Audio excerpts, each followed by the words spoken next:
on the recording. I apologize, I can't remove it. And I ask that should you be uncomfortable with your name being displayed, that you take the necessary steps on your side to mitigate that. Right. This webinar is recorded. I am asking, please do not stop the recording on your side. As is the house rules, please switch off your video and camera during the webinar so that we are able to maintain a good bandwidth and we don't unnecessarily take people's data, because we are having some students with us today. Right. This webinar will be shared on YouTube as well as on Facebook. So if you have any questions, Prof Laher is really excited to have you ask the questions during the presentation. You can also put it in the chat box. I will be monitoring the chat box and informing Prof of any questions that you do have. So whatever you feel most comfortable doing, asking the question by putting up your hand or putting the question in the chat box, we are happy to have you do either. Right, so as is the norm when we have an amazing presenter, I'm going to introduce you to Prof Laher. Sumaya Laher holds a PhD from the University of Witwatersrand and has just completed a term as head of Department of Psychology at Wits. Prof Laher serves as founding editor of the African Journal of Psychological Assessment, associate editor of the South African Journal of Psychology, board member for Assessment Standards South Africa, and past president of the Psychological Society of South Africa. She serves on the editorial boards of a few journals, including the International Journal of Testing. Prof Laher was recognized in 2017 by PubLos amongst the most prolific reviewers of accredited journal manuscripts in South Africa. Her research is guided by the need for the production and integration of indigenous knowledge within mainstream approaches to create a more critical practice of psychology and psychological assessment within the South African context. Prof Laher currently occupies a full professorship in the Department of Psychology. She has served as external examiner for a number of research and assessment modules at several South African institutions. She also completed a 3-year cycle as chief examiner for research psychology at the Professional Board of Psychology at the Health Professions Council of South Africa, and is frequently called upon by the Professional Board for Psychology to advise on training issues, to serve on institutional review panels.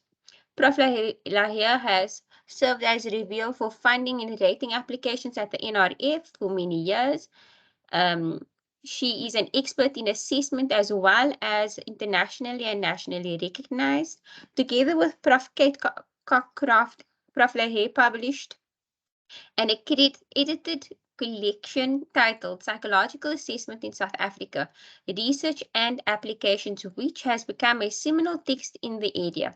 She has delivered a number of invited addresses and keynote based on her work in assessment, and has been invited to contribute on assessment issues at the Professional Board of Psychology, the Department of Health, and professional societies, amongst others. She was instrumental in setting up the Assessment Standards South African, a non-profit organization that focuses on maintaining the quality of assessment used in South Africa. Prof Laher has just published an edited collection on the international histories of psychological assessment under the auspices of the International Test Commission. Aside from her work in the area of psychological assessment, Prof Laher is also recognized for her work on mental health and well-being and the indigenous perspective thereof. Aside from her own publications on this, she has collaborated internationally with other research in this area, as well as individuals from World Dignity Project, the World Psychiatrists Association, Yale and Stanford University in the USA, University of Zurich in Sweden. Prof Laher is well known in the psychology field through her many contributions in the discipline. In 2012, she successfully chaired the Emerging Psychologist Program at International Conference of Psychology in Cape Town, while simultaneously mentoring the WITS cohort of 100 students that attended the event.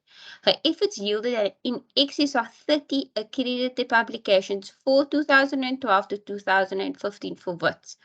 Her work in the EPP has been lauded by the National Union of Psychological Sciences, and Prof Laher has advised on the EPP for subsequent ICP Congress in Japan and one to be held in Prague. Prof Laher has championed the cause for open access and has ensured that both her co-edited collection, Psychological Assessment in South Africa, Research and its Applications, and Transformation Research Methods in Social Sciences are available for free downloading on the publisher's website. She may be described as an early adopter of with regards to the use of online learning and has contributed much to enriching the educational experience of students using the university learning management systems, as well as other online modalities to enhance the teaching prior to the pandemic and ERT. Prof Laher served as the executive at the Psychological Society of South Africa and the presidency of the society from 2016 to 2018. Her work on national training and practice guidelines for psychometry and research psychology, as well as the efforts on getting a more relevant scope of practice for psychologists, has reframed thinking in the discipline about the training and practice of psychologists in the country. Under the presidency, she chaired a successful national conference focusing on psychologists' responsibility and hosted the inaugural Pan-African Union Congress. She continues to chair SAIS's Standing Committee on Psychological Assessment. In between all this, she moonlights as a mom of two teenagers and a 3-year-old. So I would like to welcome our esteemed professor to this webinar and thank her for all her efforts in preparing for today. Prof, you may go ahead.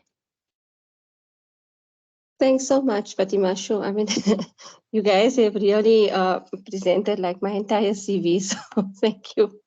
Welcome everyone to this webinar. I think today I was asked to present on data collection methods in quantitative research. So a lot of what I'm going to present today is based on my own experience as a research methods lecturer. Also, my experience was doing my own research, as well as some experience that I have from editing on journals and reviewing for journals. So when I make reference to the methods, I might say things like these are common errors that we see, or common things to avoid, and that comes from reviewing articles and from student research. I supervise a number of dissertations and proposals, so that's where all of this is coming from. And obviously the research methods texts that we use when we do research methods courses. Having said that, now I'm looking at why my slide doesn't want to change for you. Okay, there we go. What I'm going to do is I've understood that this is part of a series that the Division for Research Methodology has been running. So if you haven't been attending, please keep an eye on the social media posts. And if you are a member of the Division for Research Methodology, they post this regularly. So they've already done a few methods workshops on the quantitative research process. So I'll just kind of show you where this fits in within that broader series of workshops. And then because I've been asked to present on the research method, what I'm going to do is just distinguish for everyone between research design versus research method, because we quite commonly see this as an error. We see it as an error in student dissertations, but we also see it as an error in journal articles when people submit. You're kind of talking about method, but you put it under design, etc. And then because the presentation focuses on methods, I'll talk about the most commonly used methods in quantitative research locally. And then I will just move on to discuss some of the factors that you need to consider if you are doing this type of research, either for your dissertation or for any study you're doing. And then we'll conclude with a questionnaire, because the questionnaire is the most common method that's often utilized in quantitative research in South Africa, particularly when students are doing their studies for their honors or their masters. So that's basically the presentation for today. I'm quite happy for you to put any questions that you have in the chat, and even better if you would like to unmute and ask them. I don't mind being interrupted in the presentation or asked after. It's absolutely fine for me. Okay, so having said that, As far as I understand it, the division has already had workshops on phase 1 of the quantitative research project. So there was an excellent workshop on searching literature. There was a workshop on how to do a literature review, talk about variables, etc. And then there was another workshop that spoke about issues related to research design. So quantitatively looking at experimental versus non-experimental designs, longitudinal correlational, you've had that. And so this is where the next workshop comes in, which is the one I'm doing today, which is to talk about, once you've got your research design, what research method do you use and what are some of the issues to consider with regards to research methods.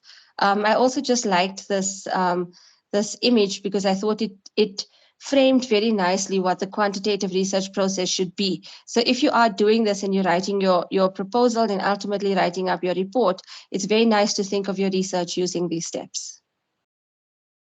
So what is a research method versus what a research design is? And so for me, the research design is basically the blueprint of your entire study. So remember, quantitative research works from a positivist orientation. The focus is on generalizability, the focus is on replicability. And so upfront, you're pretty much stating what your variables are, what your hypotheses are, and it's very structured. You have your steps, yeah?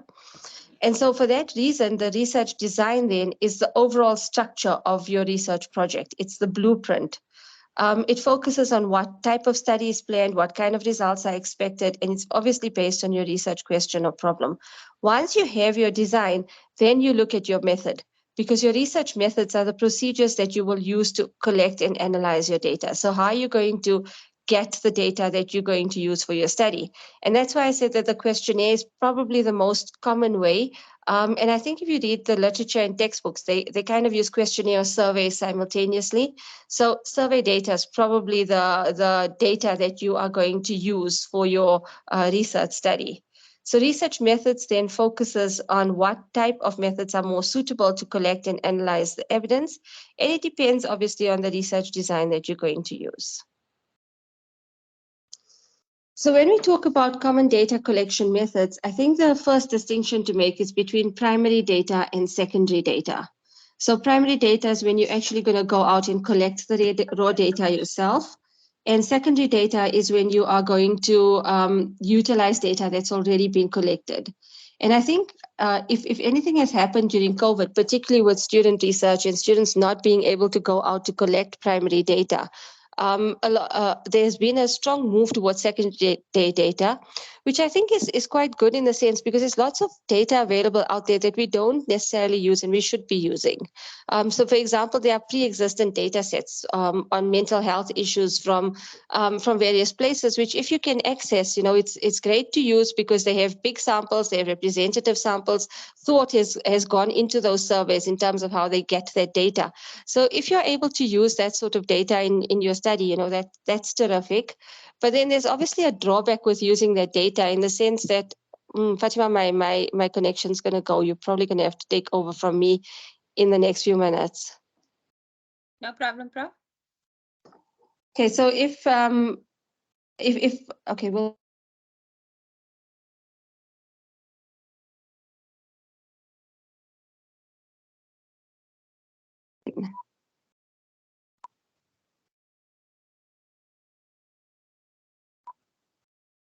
Okay, so I'm back on the data connection, but my presentation's totally gone. So if you can please share the presentation for me, Fatima, I'd appreciate it.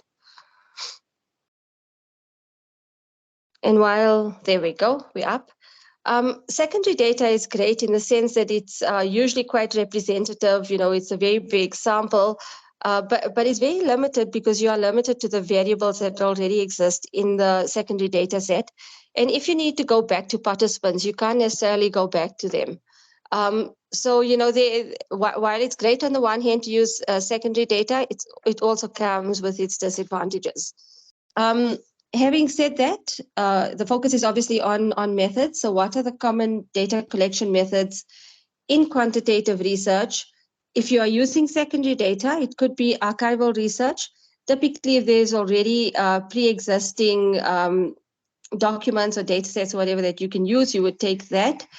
And then there's meta-analysis, which is often not spoken about. Obviously, it's a seminar by itself, but it is something that you could consider where you're taking the results from a number of other studies that have potentially looked at the research question that you're looking at.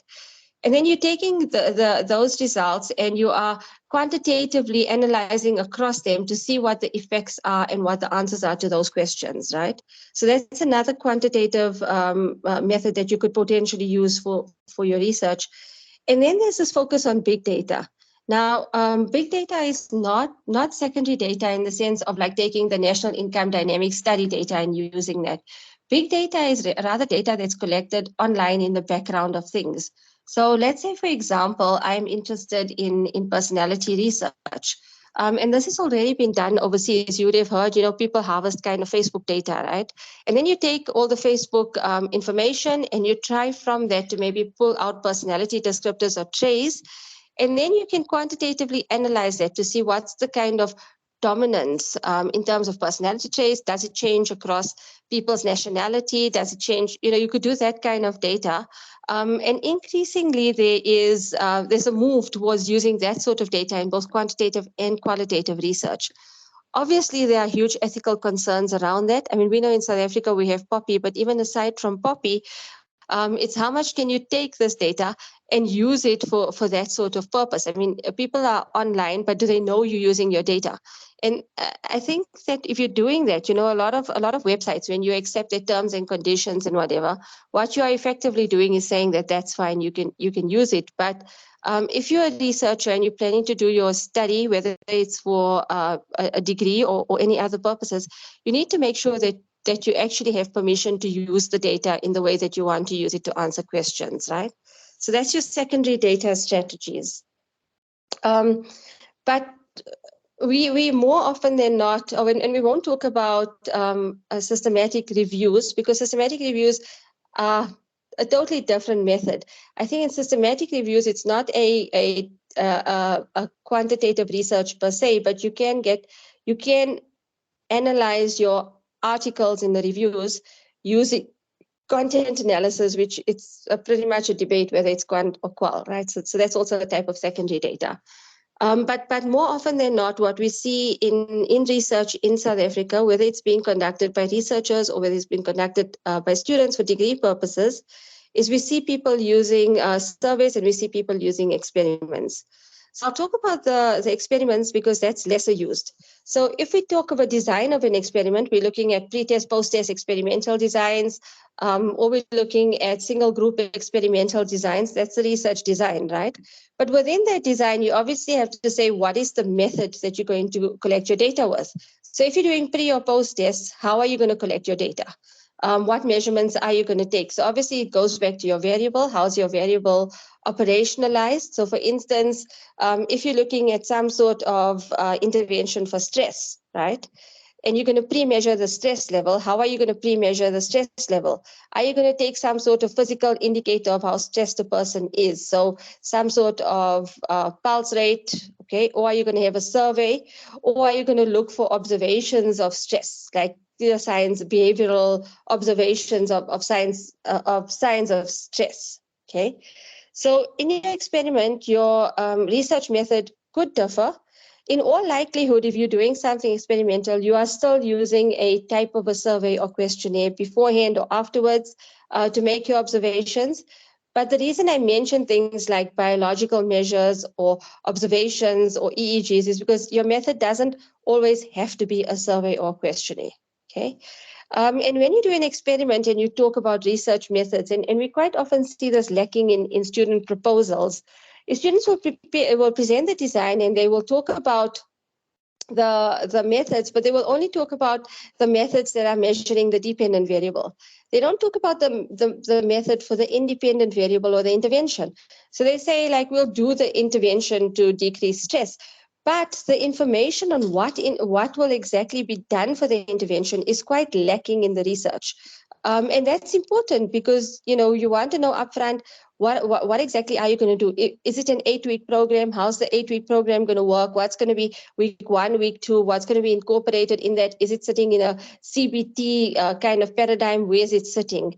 So when we talk about the research methods in experimental research, we need to talk about the methods related to both the independent variable or manipulation and the dependent variable that you're going to measure to see if there's some sort of change, okay? And then the most common method, as I mentioned, is a survey or questionnaire. And with questionnaires, I think the first thing that we ask nowadays is your questionnaire going to be online or in person? Okay. And I'm going to talk a bit more about that in the next slide as well, when I talk about considering the context before you make that decision. So in COVID, a lot of things had to go online, but even before COVID, people were already using Qualtrics, or they were using SurveyMonkey, or that's the commercial ones, or kind of open access, sometimes Google Forms, but you have to make sure that the data is secure and safe with that. Or something like RedCap that people were using to put their surveys online, and then your participants get a link and they have to fill it out, right? But if you're doing that, the contextual issues are important in terms of who's the sample of population that you want to study, because will that population, first of all, have access, data access to be able to complete your questionnaire online? And if they do have data access, are they able to complete a questionnaire? So what's the level of literacy, etc.? So we'll speak about that as well. And if you are doing it in person, what are issues to consider as well in terms of the community, whether you can go in and administer questionnaires and how that would work, right? And then I also mentioned interviews, and that might seem kind of odd because people, particularly my students, when I say this in lectures, tell me that interviews are a qualitative method. So I think this is where, when it comes to methods, it depends on how you're using it. So you might want to go into a community and you're still using a questionnaire with scales, but the community is not necessarily literate enough to finish a self-report type of questionnaire. So what you're doing then is you're sitting with the person and you are administering the questionnaire to get the responses you want. So that is a form of an interview then. And it's actually a structured interview. So structured interviews tend to be used all the time in quantitative research. And so you can't just say a blanket type of thing like interviews are qualitative and surveys are quantitative. If you think of survey research, you also have open-ended questions. And that doesn't automatically make it qualitative, but there is a qualitative element then because you're going to subject it to some sort of qualitative analysis.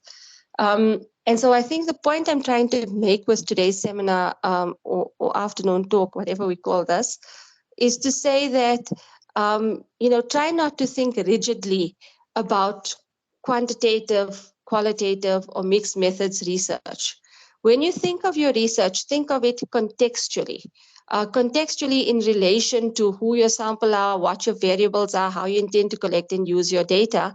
And when you write it up, whether it is for your research report or whether it is for a journal article, okay, write it up contextually as well. Because we often see this in journal articles as well. People try and write the methods by the textbook.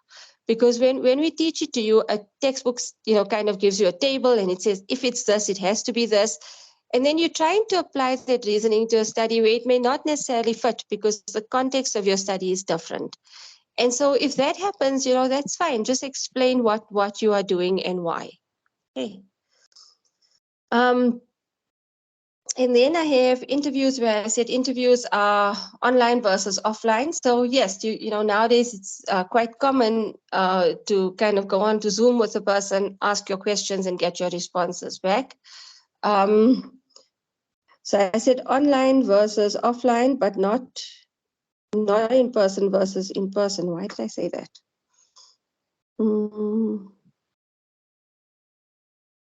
Okay, I'm not sure. I'll have to come back to that, hey? Okay, sorry about that. I'll think about why I said that on the slide, but yeah. Fatima, can we go to the next slide, please? Okay, so factors to consider when selecting a research method in quantitative studies. I think this is where I started talking about in the last slide about being contextual, right? So I think the first question you need to ask is the method that I want to use suitable to answering my question? So the first thing in that is the variables that you want to measure, right?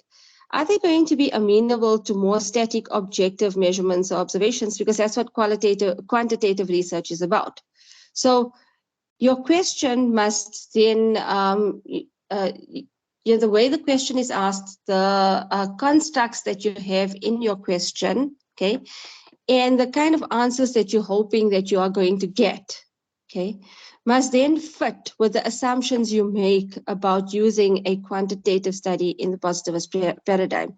So you have to be able to say, okay, what I really believe is I can measure this. So for instance, if I'm doing stress, I am assuming that I can use the Lazarus and Folkman stress scale because, I concur with their theory that stress, the symptoms of stress will be the following. And I concur that these items then are a correct operationalization of how I measure stress. And if those are the assumptions, then that's correct. You go ahead and you use a quantitative method, you use the survey or questionnaire, and you have the stress scale as part of that. But on the other hand, if you come to a study with the assumptions that no, actually, I don't think that the Lazarus and Folkman theory of stress is applicable in the South African context.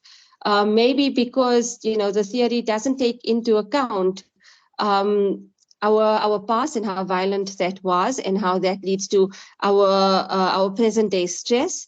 And so these symptoms may be characteristic of how stress is understood in a context where you don't have past post trauma that has been consistent and chronic, right?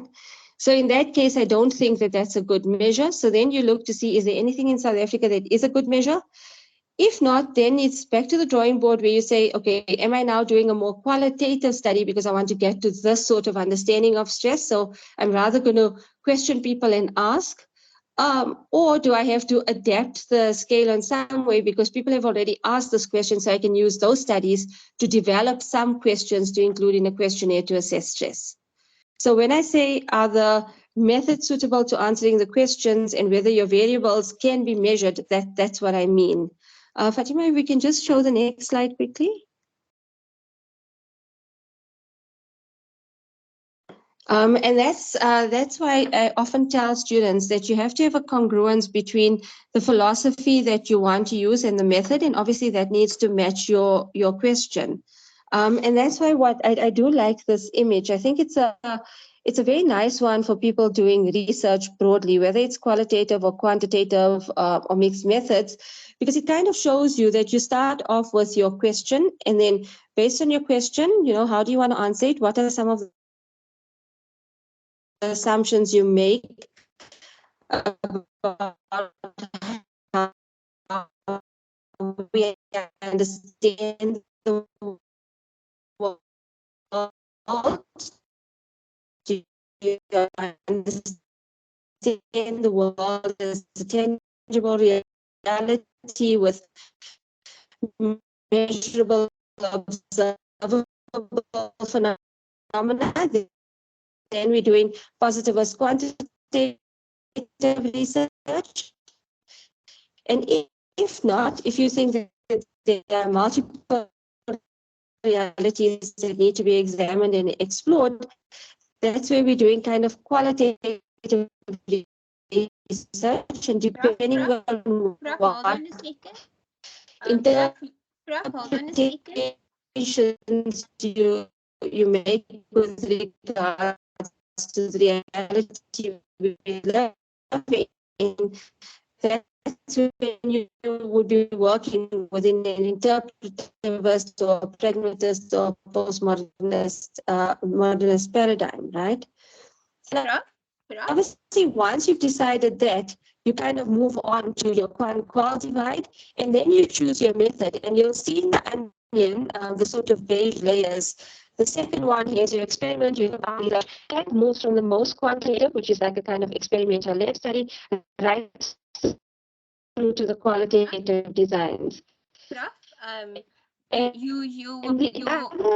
other distinction that's often excuse me, Prof, your sound was it was rubbering. Your sound was rubbering at the start of that particular slide, so we didn't really get your explanation because of the load shedding. So okay. you were rubbering. Shall I continue? if you can maybe just start the explanation on that slide again, we would appreciate it. Can you hear me? Yes? We can hear you.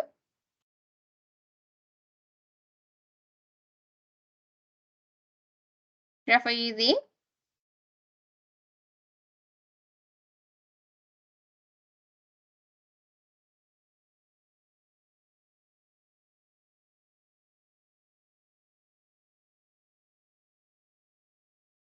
Okay, so Prof Laher's sound has gone. As we know, she is currently on load shedding. I see her sound is flicking. Yeah, I'm not sure. I'm just checking the chat to see if anything is happening. Is everyone able to hear me, or am I off? We can hear you, but you're still rubbering. It's still moving back and forth. And then you go slow and then you go fast. So the internet connection is a bit not so great. Prof, are you still there?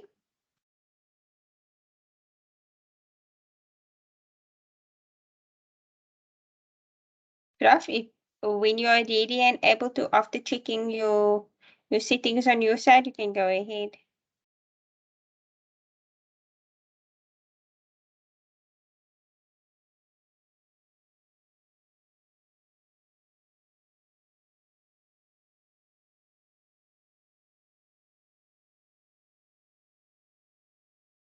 Am I more audible now? Yes, Prof? Okay. Is it breaking up? No, clear.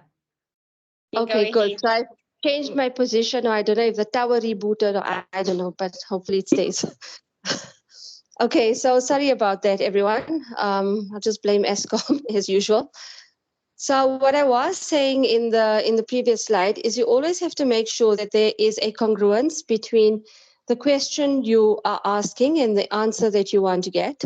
Okay, and so you make sure that, like I said, if you are assuming that the reality is a tangible one in which the constructs can be observable or measurable, then you're working within a more positivist paradigm. You are doing quantitative research, and that's when you will employ an experimental method or survey method. And I did say that I liked this image, which is quite often used in research by many authors, the research onion, right? But I like this particular one because what it does is it shows you clearly what are the philosophical assumptions you're making about your research. Okay, then which are you working in a quantitative or qualitative or mixed methods type of research, and then what method exactly are you using within that? Are you using the experimental an experimental actually, it's not what research method are you using? Experimental methods, survey research, archival research. But if you look at how that layer, so that's the second beige layer on the slide, is organized, you can see it moves from what is often regarded as the most quantitative or scientific of the research methods, which is experimental research, and then it moves through to the more qualitative methods of ethnography, narrative inquiry, etc. But I also like the onion because it says that one other thing you want to consider is your research going to be cross-sectional or longitudinal? And quite often when people see that, they say, but cross-sectional or longitudinal, can you have longitudinal type of qualitative research? And yes, you can, because you have people who follow groups of cohorts or samples of people across time where they have conversation study, and obviously the measures change as their developmental stage changes, and they change in relation to what you would want to measure at different points in people's lives. But you could also have a qualitative following of people where you would have interviews, focus groups, the same cohort of people asking about similar things. So for instance, if you are asking about mental health, you would then have your measures like your anxiety scale or your your physical health scale or whatever. But you could do follow-up interviews with people because then you're working in more mixed methods type of approach. But it still is longitudinal because you are seeing them at a few times. So it's still projected. So the real image for free. Hopefully it will help you with your research as well. If we go back to the previous slide, please, Fatima. And am I still audible? Yes, you're still audible. Prof, can you see that I'm on the previous slide for you?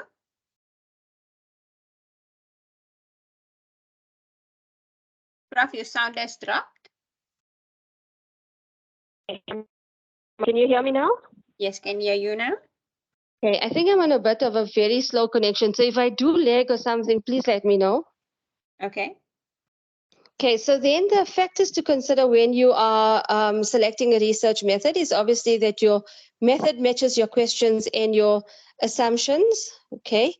And in this case, obviously, it's positive as quantitative, the stuff I was saying in relation to the research onion. But then the other thing to consider is also whether the method you're going to use is ethical, right? And the first thing around ethics is whether there's actually going to be some form of harm that's going to come to the groups or the sample of the population that you are going to work with.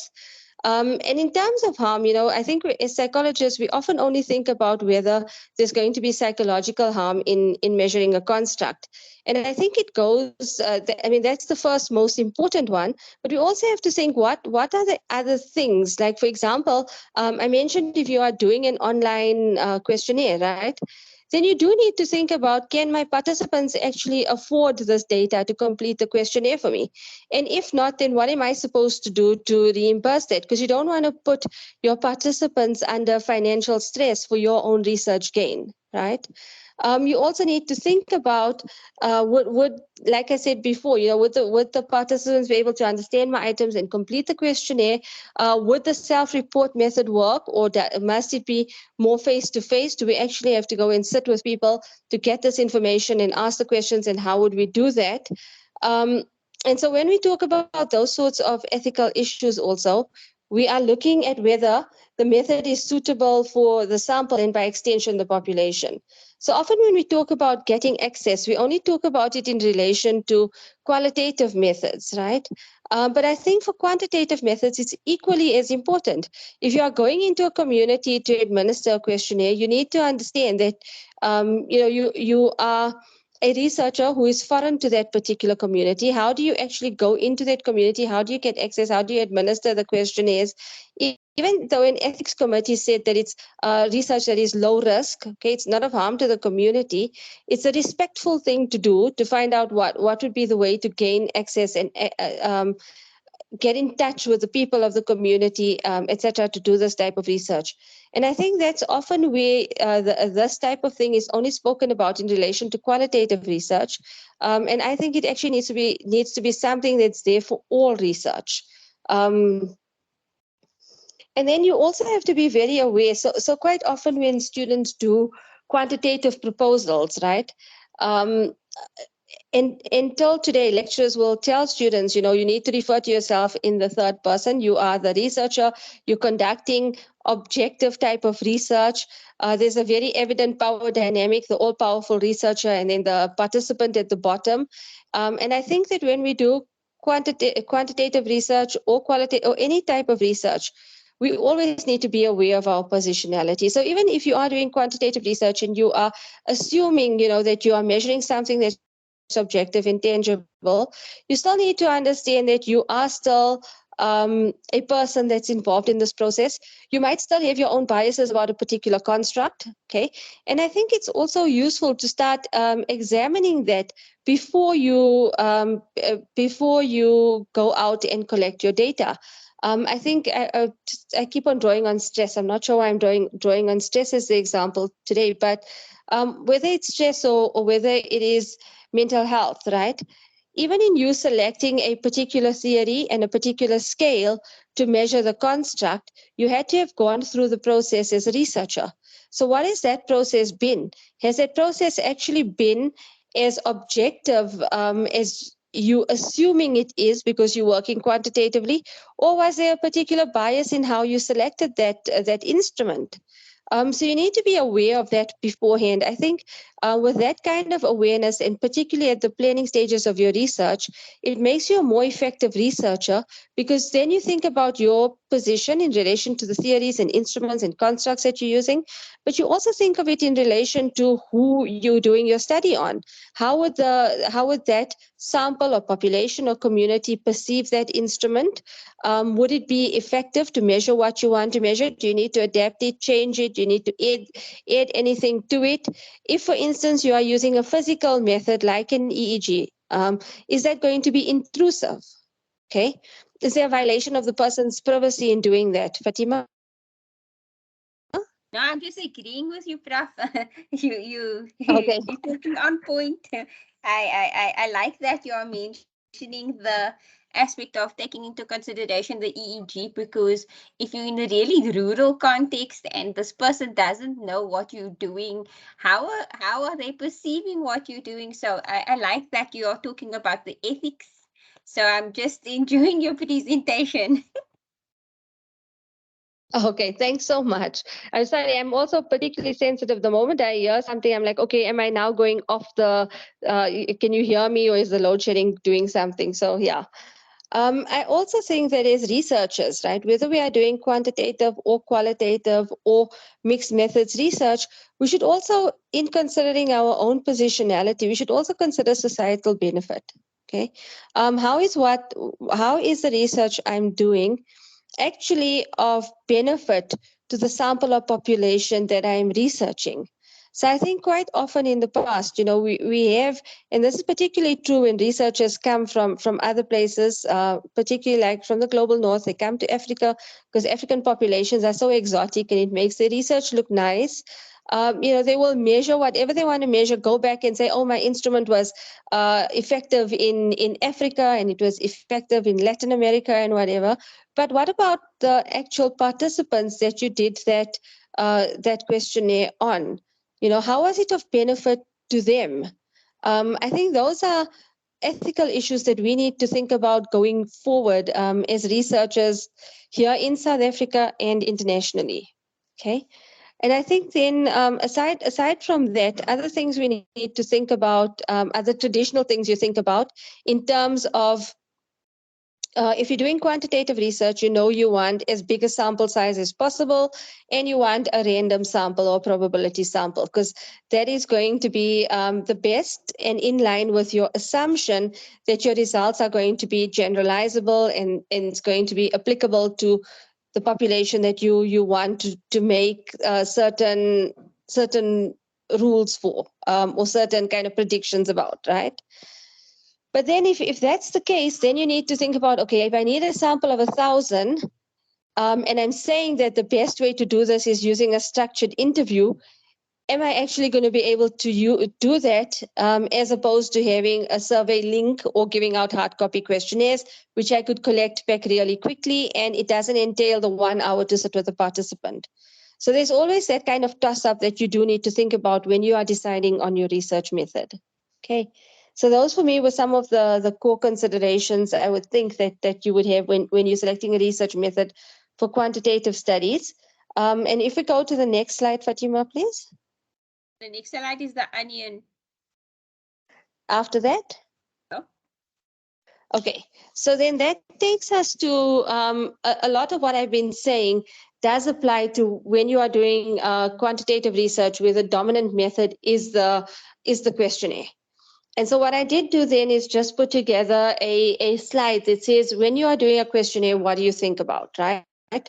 So the first thing you think about is the medium of administration. So is my questionnaire going to be online? Is it going to be face-to-face? And obviously, if it's online or face-to-face, is there going to be like a self-report, or is it going to be an interview type of scenario, right? And then for your questionnaire, what I've also been hinting at is, are you going to already find pre-developed scales that you can use, or a set of questions that you can use because they've been used in previous studies? Or do you have to develop your own? Okay. And if you are developing your own, that's not a problem, because you might have to, because what you've examined about the theory, what you've examined about the definition of the construct, that kind of literature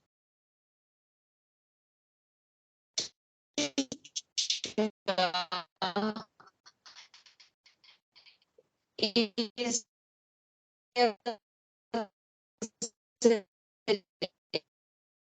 exist are not Prof? exactly measuring what I want to do. So I might have to develop my Prof?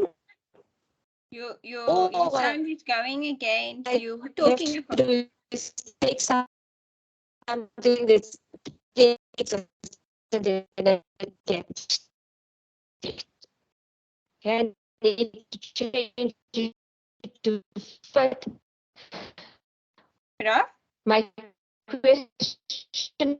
I need to fit my research question to fit the sample I'm working on, or to fit the South African context. Prof, you Okay. were Prof. In our context as well, we need to think about issues of translation, depending on what kind of samples you're working with.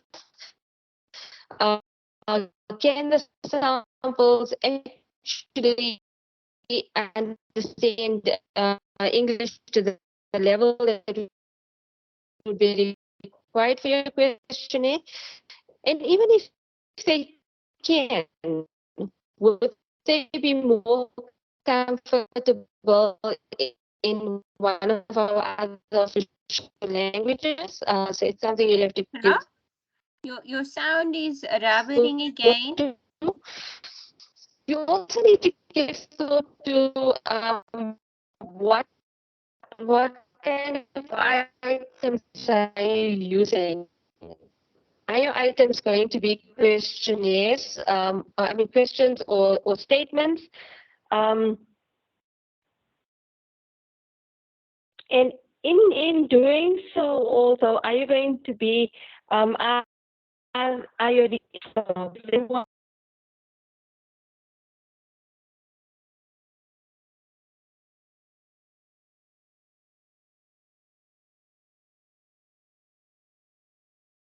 okay? Is my sound better now?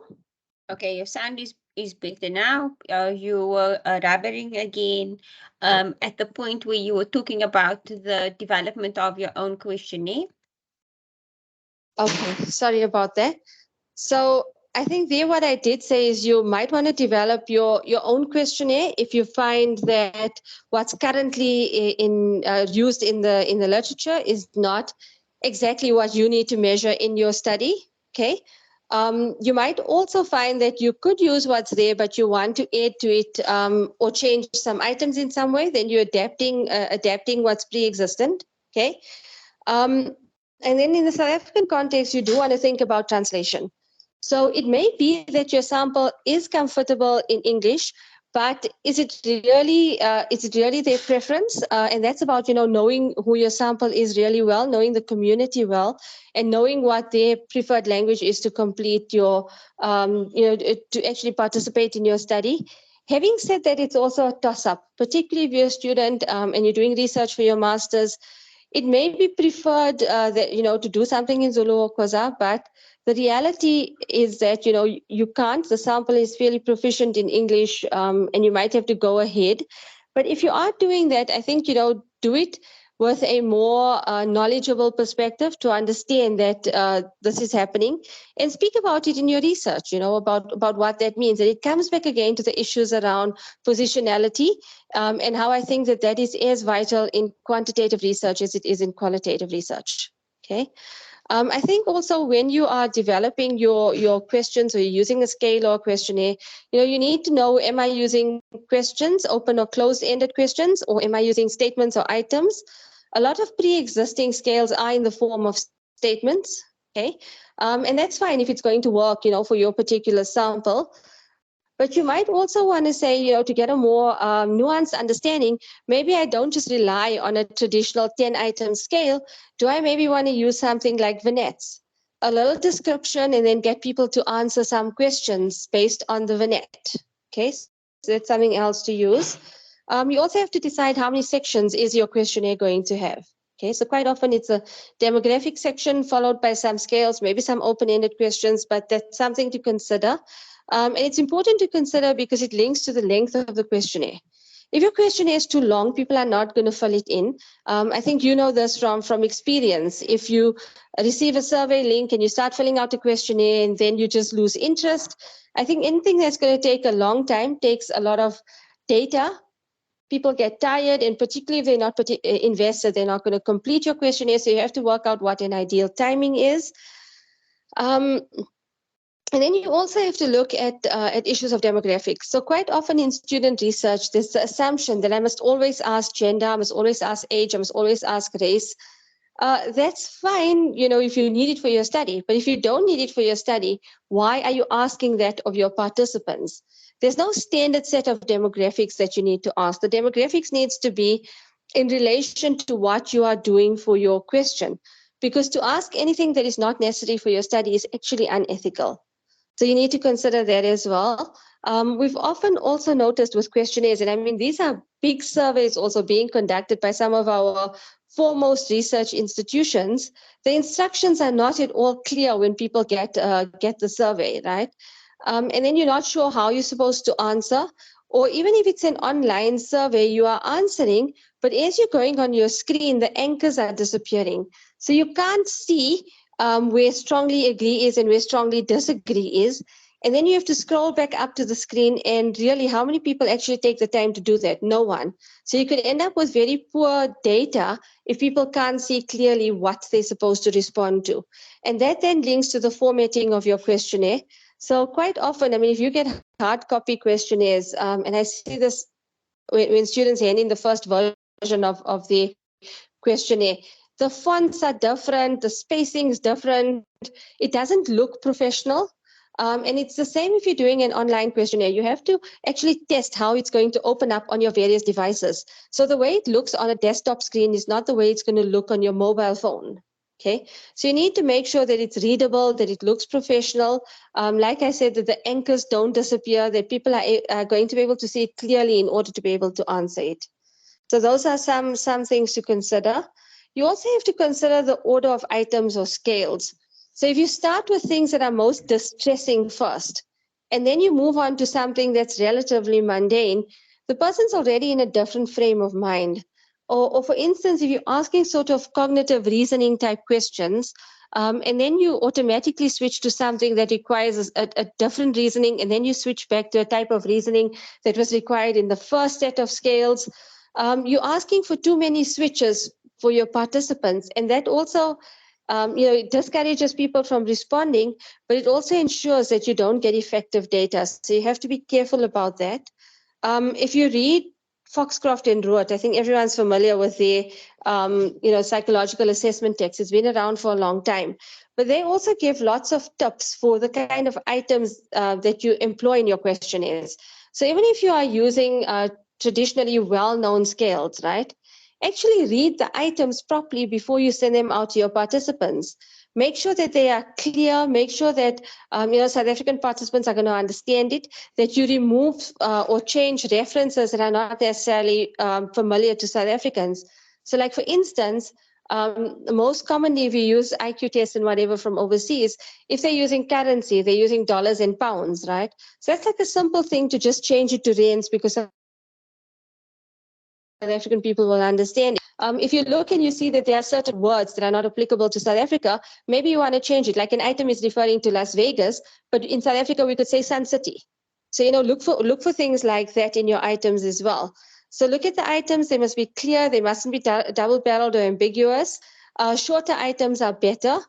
People, particularly if you are doing this online on a mobile phone, you want to read it quickly and you want to understand it. So you don't want long sentences that span 2 or 3 lines, asking a few things that people can't engage with.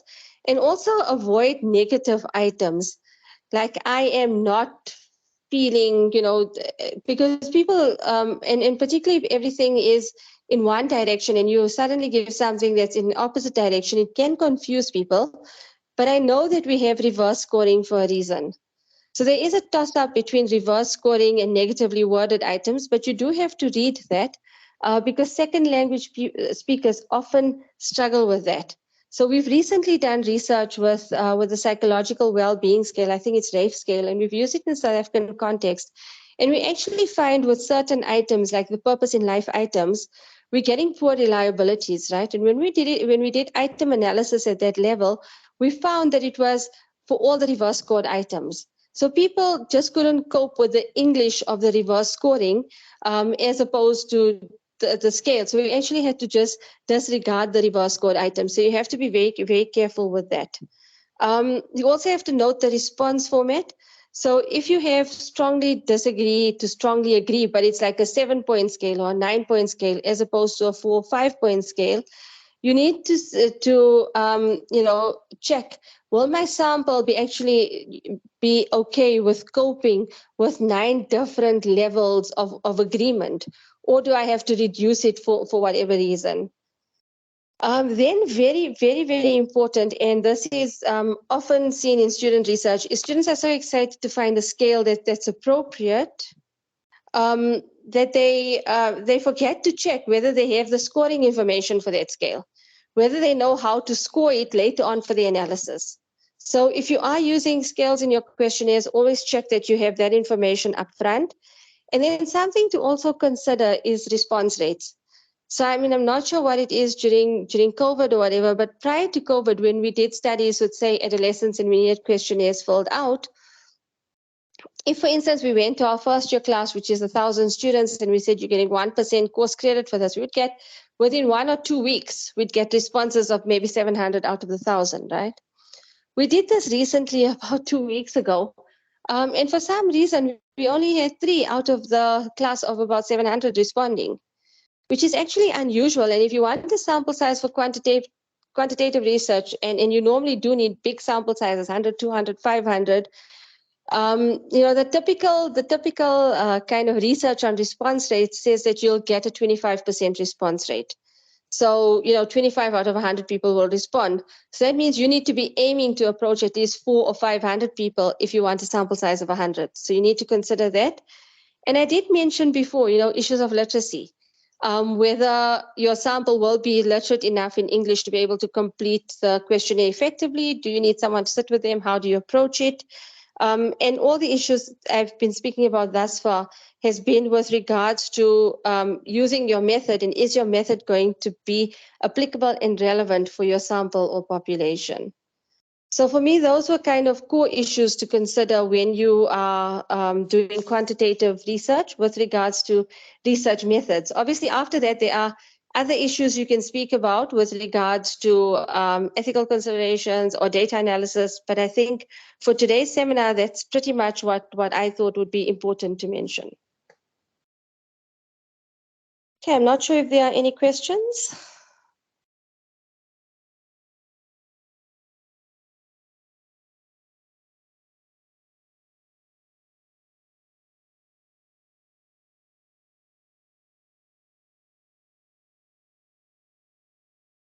Fatima, are you guys hearing me, or am I off again?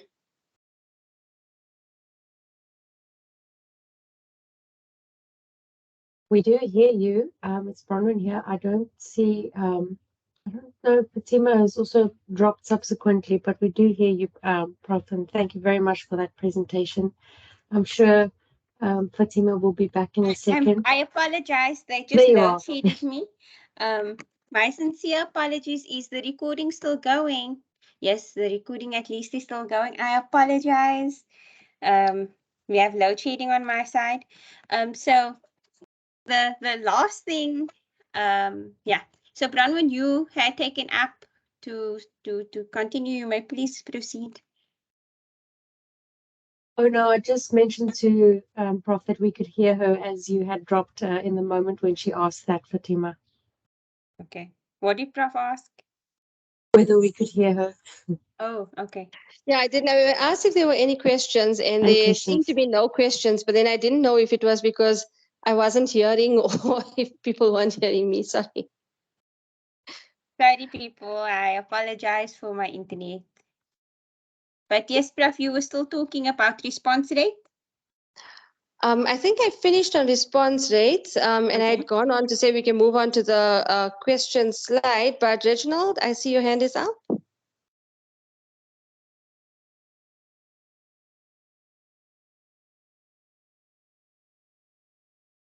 Okay. Hello, Hi. how are you? Welcome. Oh, Okay, go ahead. thank you for nice presentation. I've got a simple question here.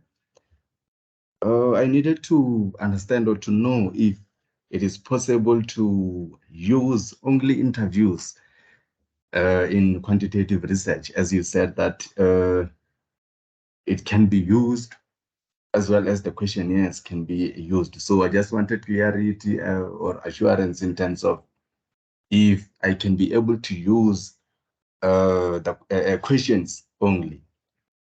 Thank you. What's your research question, Reginald? Do you have a research question or questions or an area or topic that you're researching? Yes, I have questions. So, I mean, in the absence of like an actual research question or a topic for your study, right?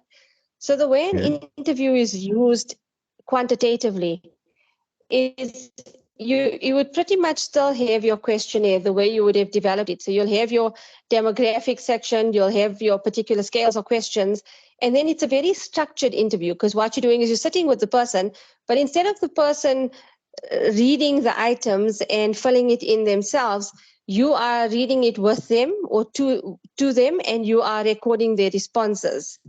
And so because you are doing that and there's two of you, that is a structured interview, and that is still a quantitative then research method. Does that make sense? Yes, it does. It does. I think Okay, so I mean I. that's how, yeah, that's how you use an interview quantitatively. Oh, now I get you. Thank you so much. Sure. Are there other questions?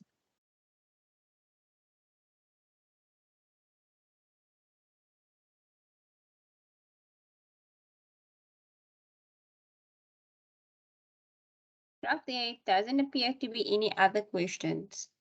But for my clarification, how does one go about getting ethical clearance for big data? Who do you ask? Okay, so are you talking about like big data in the sense of this is like, stuff that you're getting in the background based on Facebook data or whatever? Or are you talking about like pre-existing data sets, like for instance, a national income dynamic study or something like that? So I was thinking about Facebook. People respond to certain threads and then analyzing those threads quantitatively to check what is it that people are saying, what is the emotional response example. So if, for example, I know that there was a study on colored women in Cape Town, and then there were the people responded to the sun.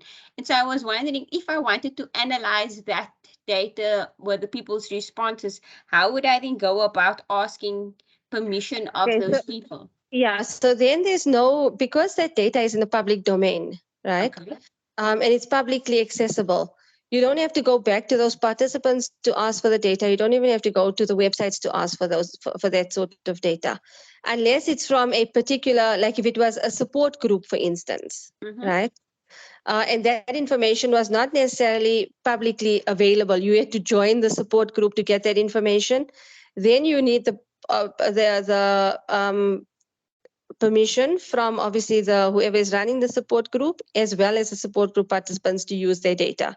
But if it's publicly available, a whole thread on Twitter, 2 million responses or whatever, 2,000 responses, 200, whatever, for that you don't need permission because it's publicly available data. Okay. Yeah. Prof, I don't know about everyone else, but I really enjoyed your explanation about the contextual factors that you really have to take into consideration when doing research. And I liked how you showed that when you're doing quantitative research, you can use methods that are more associated with a qualitative paradigm or qualitative frame. So I enjoyed your presentation. You were great. If there's, we can just check, is there any questions from the people online? I mean, the one thing I will say, Fatima, is that you asked a very relevant question on big data, and increasingly there has been there's been uptake of this, and as a data collection method, it's quite effective, but there's a lot of noise in it, so sometimes people would argue that the quality is not so great because it wasn't elicited for a particular question, right? But what is interesting for me is how research methods, particularly analytic methods, and I haven't spoken about it here because I was just talking about the method part of it. I wasn't speaking about the analysis, right? But how analytic methods are evolving also to deal with big data sets. So for instance, I have a student now who's going to use text mining to look at kind of personality information. That's why I potentially drew on that example in here. But within that entire field of text mining, the analytic methods are actually remarkable, And I think more and more in South Africa, we should be looking towards that type of research as well, because I think there's also an advantage when research is not elicited by us in relation for a particular question, because it means what you're actually getting is truly how people respond and feel. Yes. So it's quite often real experiences, and to be able to analyze that to analyze it quantitatively on such huge data sets means that we can get very effective information on constructs for samples that are being studied. So yeah, I think it's an exciting research space, and we need to be looking towards that. I know I'm quite excited about the changes in the methodologies currently being used. If anything, I saw the PINS publications by Prof Bond, so I saw one of the people had used the quantitative questionnaire, but then they also followed it up with qualitative questions, and then the way they analyzed it was not necessarily traditional. So I like the changes in how things are moving in the research space. Yeah, Okay, well, let's see this question. I'm sorry I joined this meeting late due to network problems. Can I please have the presentation? If you check on the group chat, I think that how do I now say, the links for our YouTube page and the Facebook page is there. I will just copy and paste it again. So all information will be put online. Within the next 2 weeks. So the presentation and the audio will be online, and you can access the presentation there. So no worry, now that everything is pre-recorded, everything is always available online. So I'm just going to want to post for you the link. Paste. So there you go. That's the link for our Facebook page. And I'll put on the link for our YouTube page. And this is the link for our Facebook page. Yeah. So if you go onto the YouTube page for the CISA DRM, you will find all the presentations for the past few years that we have been doing. The some relating to purely quantitative, some relating to qualitative. There's lots of research-related information. So if you're interested, please go onto the website and get that information. It's freely accessible. So if they are, I don't see, I see thank you. Thank you, the slides were relevant. Nigiranda, would you like to ask a question? You can go ahead. Yes, thank you. Thank you very much, Fatima, and thank you for a very good presentation. My question is, I heard you saying the methodology is, you like the way methodology is being presented these days, whereby one can start with quantity and at the same time use quali or supplement with quali. Will it be still regarded as quantitative research, or it becomes mixed method type of research? Thank you. That's a very relevant question, and it's often something we debate even amongst ourselves as researchers when we're writing up articles and when our students present their research. I suppose you would find different perspectives of this also if you read online. So what I'm saying is pretty much how I approach this with my students, which may very well be my own preference, but I don't perceive it to be qualitative research if all you are doing is in a questionnaire that has a number of scales or surveys that measure particular constructs, and you add a few open-ended questions for whatever reason.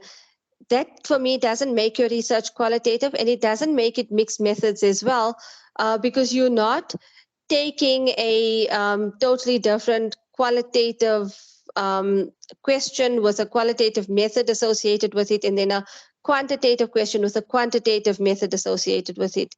I think when you're doing that, that's when you're moving more towards mixed methods research. And I think if you look at how Creswell classifies the mixed methods designs, like, are you doing a qualitative, something qualitative first, then it's followed by quantitative? That for me is mixed methods research, where you have a clear segment of your study that is quantitative with quantitative questions, and then either simultaneously or after or before, you do something that has a qualitative element that is associated with qualitative methods that are very clearly distinguished in some form. Then I think you are working properly within the mixed methods paradigm. But if you incorporate a few open-ended questions in a primarily quantitative questionnaire or survey, then I think you are still very much working within the quantitative paradigm. Does that make sense? Yes, thank you very much. But as a follow-up, I understand. But as a follow-up, what informs the researcher to say this is now quantitative? Is it the methodology in terms of data collection?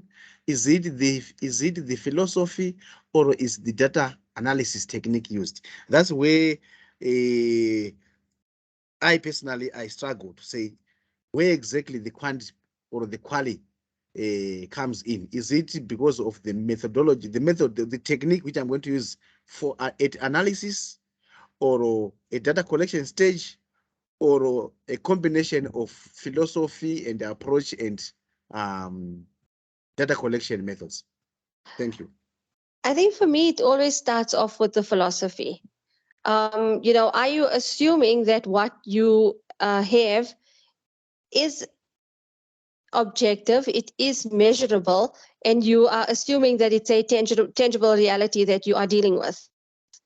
If you are assuming that I can measure this construct of stress, I can employ the scale to do this, because stress is measurable, there is this static understanding of it, then if you're making those assumptions, then you are making assumptions in line with the positivist paradigm and quantitative research. If, on the other hand, you are approaching your study to say, actually, what I believe after having read the literature or looking at the question I want to ask, okay, that there isn't a single definition or understanding of stress that explains what I want to do in my study. I am more interested in looking at how it is understood or perceived by the participants, or this particular sample or this particular community. Then what you are doing is you're working from an assumption that there is something that is not well understood, there are subjective experiences of it, um, and that there is no pre-existent framework or policy or theory or something that you're working from. And then what you're saying is I'm working then within a more interpretivist or constructionist paradigm, and then I have to use qualitative research methods. So it's often your assumptions about reality and about the question and the kind of answers you're expecting will then dictate what type of methods used. You don't say, I want to use a quantitative method, therefore I'm doing this. The method comes after you have seen what question you want to ask, what assumptions you are making in relation to those questions. So it starts with a question in philosophy before you can move on to the methods. Does that make sense?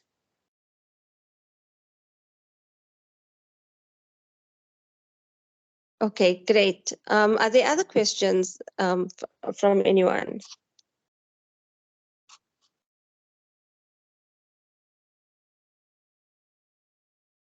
Fatima, I'm not seeing anything on my side and I'm not seeing hands up as well. Yes, oh, sorry, I was talking with my microphone off. So I'm saying I don't see any questions. We are 19 minutes past 1. If anybody have any questions, can we please ask it now? Or may we please then conclude this wonderful session and say, so just a minute, is there anyone with any burning questions?